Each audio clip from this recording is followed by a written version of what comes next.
Alors, 20 ans de biennale, M. Baratta. Oui, 20 ans avec une pause. Avec une pause. 3, 4 ans, 5 ans.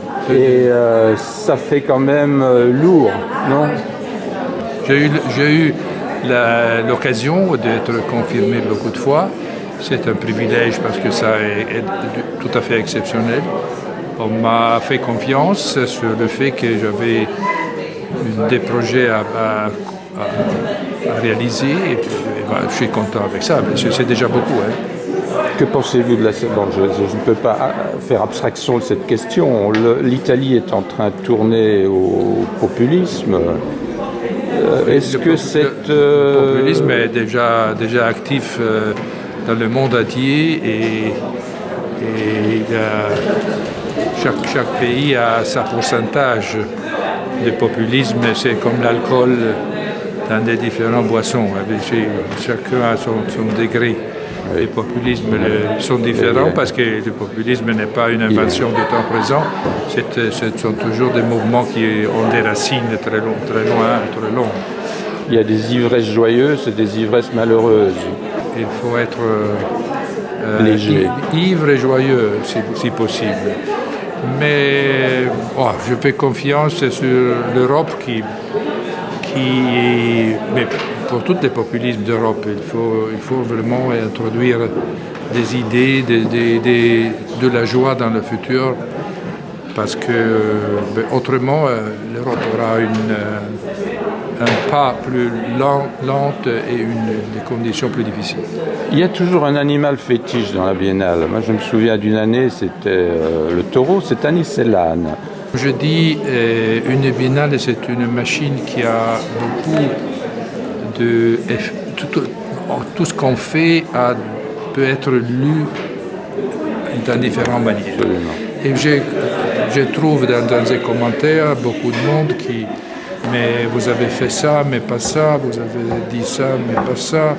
Alors l'âne qui est ou trop lourdé ou laissé vide, c'est l'animal qui représente le président de la Biennale, qui lit et écoute tout ce qu'on dit et marche vers le village. Si je viens le problème, c'est mener l'âne à travers la lagune et tout ça. Ça paraît, par lui-même, ça va être une épreuve. Non, une épreuve. Oui, c'est une représentation. Mais au niveau symbolique, ça pourrait être fort. Que vous fassiez l'entrée officielle sur un âne. Je suis déjà là moi-même. Et je représente tous les ânes du monde. Bien sûr, mais une anecdote qui vous retient. Si vous voulez, quand Harald Seemann me disait oui, écoute, mais à la fin, ce qui compte, c'est l'amitié. C'est curieux, hein? C'est pas un jugement artistique, mais c'est curieux.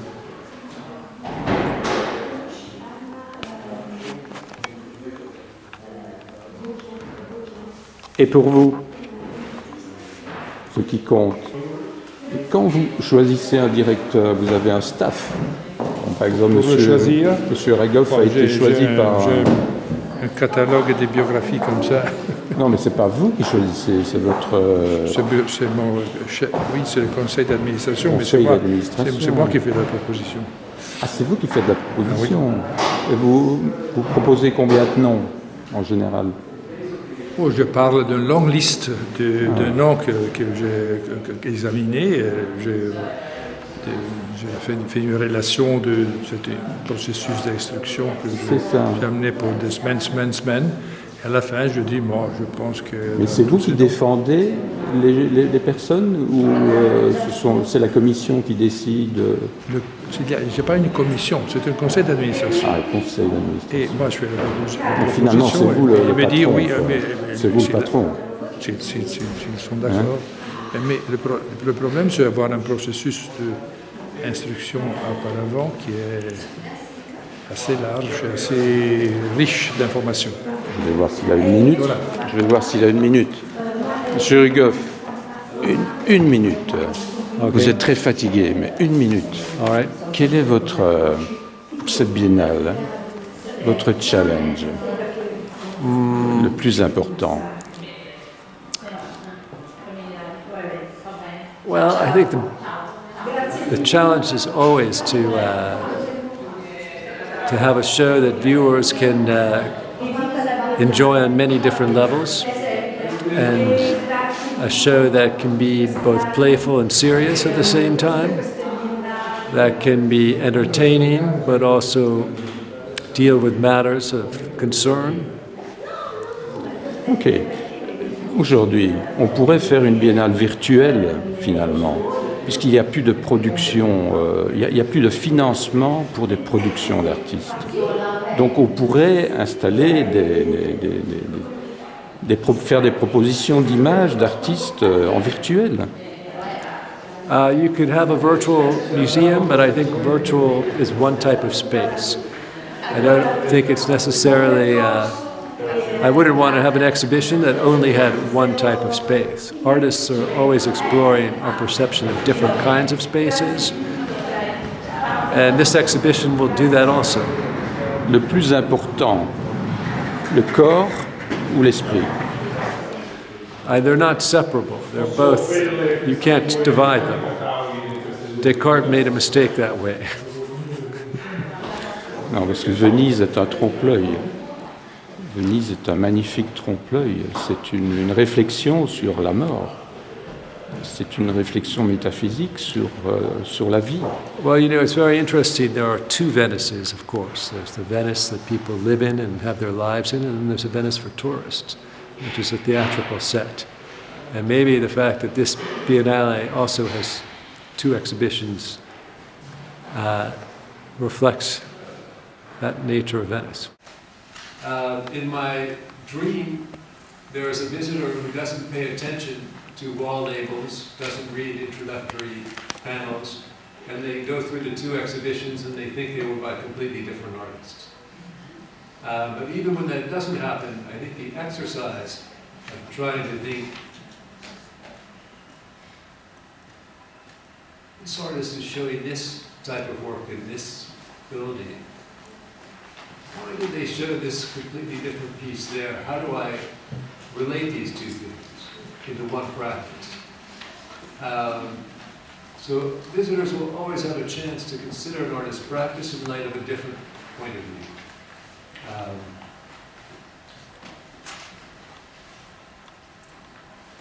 By dividing the exhibition in two, and I said that this idea of different kinds of divisions in our world was a starting point. It also, of course, mirrors this idea of alternative facts, alternative information landscapes, also borders and boundaries that separate things, and there are leitmotifs that are explored by different groups of work that engage with, say, walls and barriers of different kinds, bureaucratic structures that function as walls and barriers, alternative and parallel realities, whether it's virtual realities, and I think for the first time there will be a virtual reality work in the Biennale and also an augmented reality work, as well as works that look at parts of the world that most of us don't want to look at and prefer to be in a state of denial about. And I think all of us who live in cities live lives where we decide not to really pay attention to the homeless people on the streets or what the police are doing in another neighborhood, which maybe they shouldn't. And through this denial, we create a wall. And our perception of the world becomes split in two. We decide to only pay attention to one side. So there are works that will bring this up as well. Voilà. Alors pour son projet intitulé Deep Sea Blue Surrounding You, Vois ce bleu profond te fondre, Laure Prouveau a imaginé au pavillon français un univers liquide et tentaculaire s'articulant autour d'une réflexion sur les notions de génération et d'identité.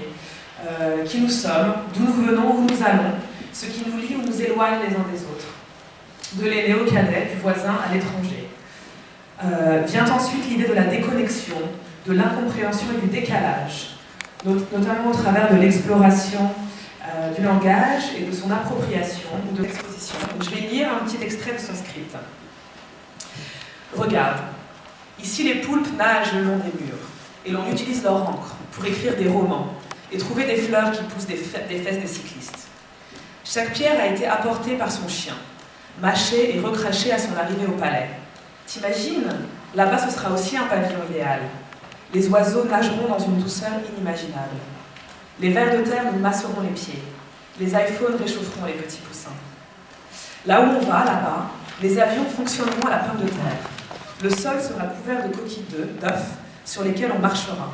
Ça fera crac, crac, crac. Dites-moi, qu'est-ce qui vous fait jouir au niveau vénitien avec ce projet? Parce que là, vous en avez parlé avec beaucoup de lyrisme. C'est la pieuvre, c'est Venise. Bon, c'est vrai que la pieuvre, c'est un animal très érotique, notamment dans l'iconographie japonaise, mais c'est pas forcément que ça. Je crois que c'est tout le projet, c'est toute cette aventure qu'on réalise avec Laure. On est sur un voyage initiatique, utopique, vers un ailleurs idéal, et on ne sait pas tout à fait où est-ce qu'on va arriver, comment. On sera sur cette lagune brumeuse, les eaux verdâtres de Venise, on verra ce bleu profond se fondre, et là, le pavillon idéal apparaîtra au loin. Mais c'est ça qui nous excite. Et alors, vous pouvez déjà anticiper. Donc, c'est une production. Il y aura une grande installation.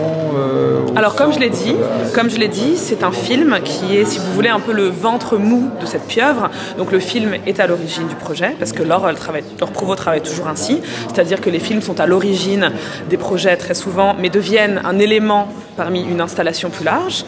Donc, le film sera présenté vraiment au centre du pavillon, et ensuite, un peu à la manière de cet univers tentaculaire qui définit un petit peu le projet, toute une installation découlera du film.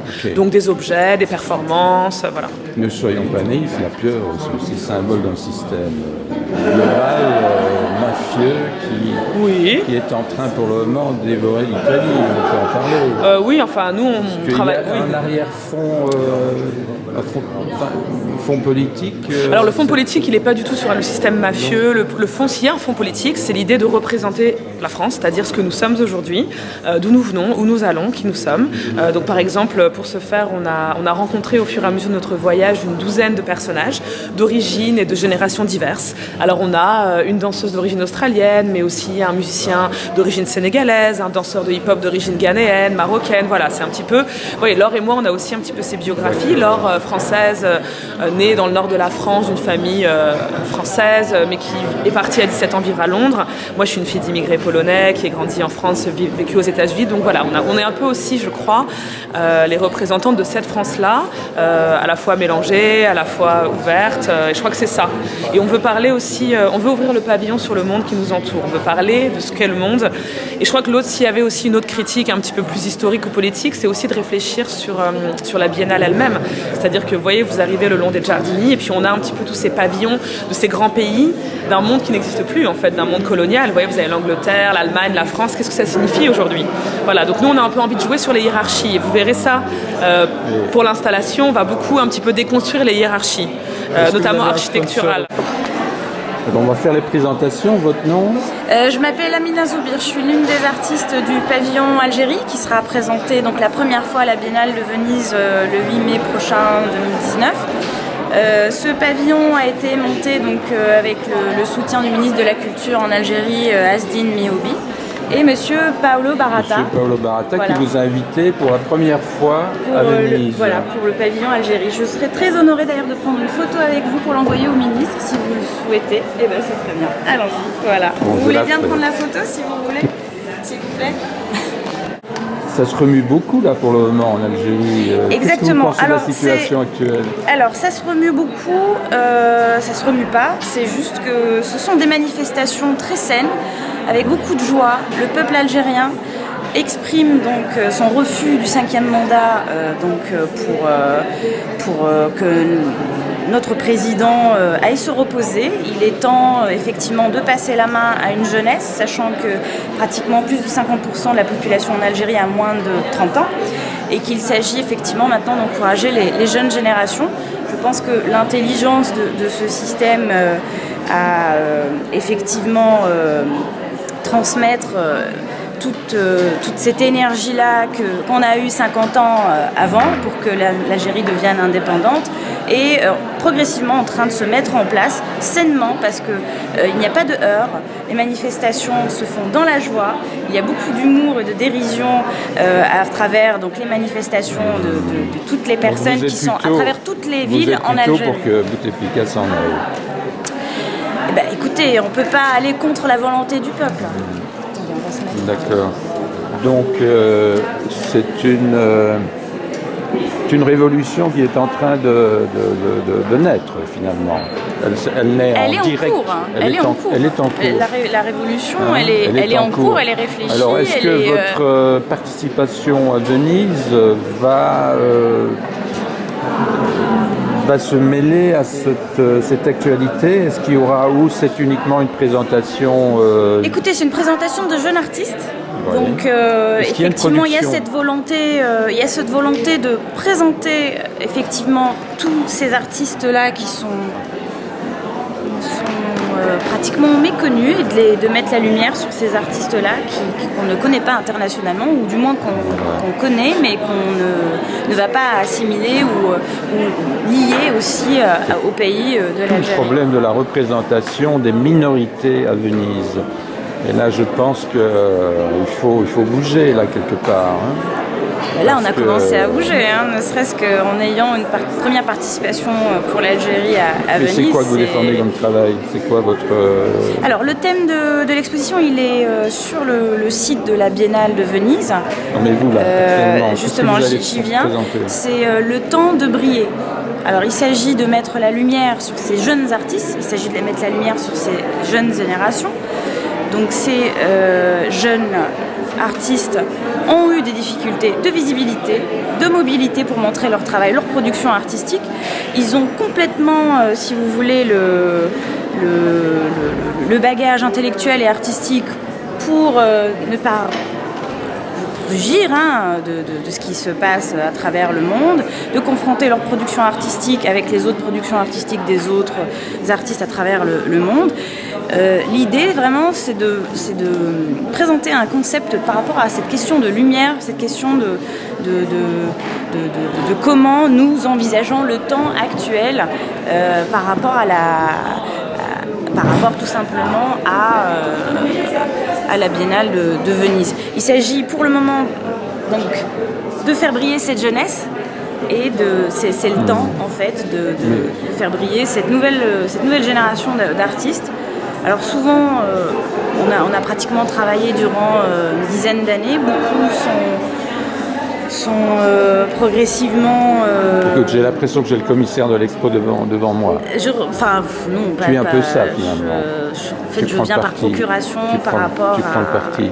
Mais ton travail, qu'est-ce que tu fais exactement? Quel est ton statement? Alors, moi, le statement d'un artiste est toujours délicat à expliquer, mais surtout en 2 mots, comme ça rapidement pour un journaliste. Je pense que les artistes ont cette capacité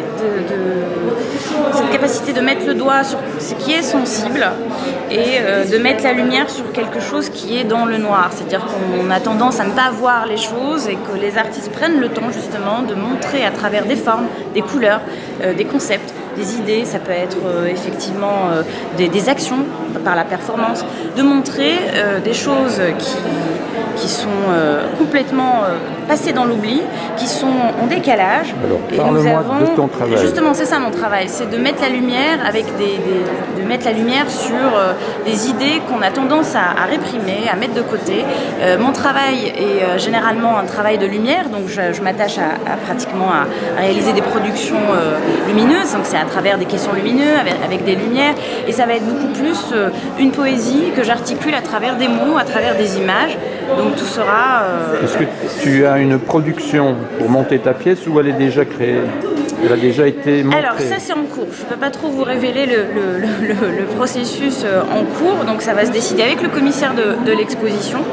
Donc c'est en cours, c'est un long travail, comme effectivement ont été présentés ici à la conférence de presse avec Ralph Le Goff.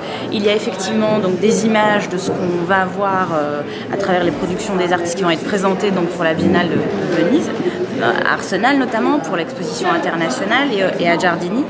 Ce qu'il faut savoir, c'est qu'effectivement il y a relativement donc une production qui va être présentée en lien avec le concept du commissaire de l'exposition et en lien avec le thème général de la Biennale qui est celui de May you live in interesting time. Ok. Est-ce qu'il y a une thématique dans cette Biennale? Qu'est-ce que tu penses de la thématique de Rugoff? Qu'est-ce que tu penses de la thématique? La thématique est très intéressante parce que nous autres artistes, nous autres commissaires, nous autres acteurs culturels actifs du monde de l'art avons besoin de questionner notre temps. L'art n'est pas que de créer de belles choses, on est tous face à ce qui se passe dans notre environnement, dans notre entourage, politique.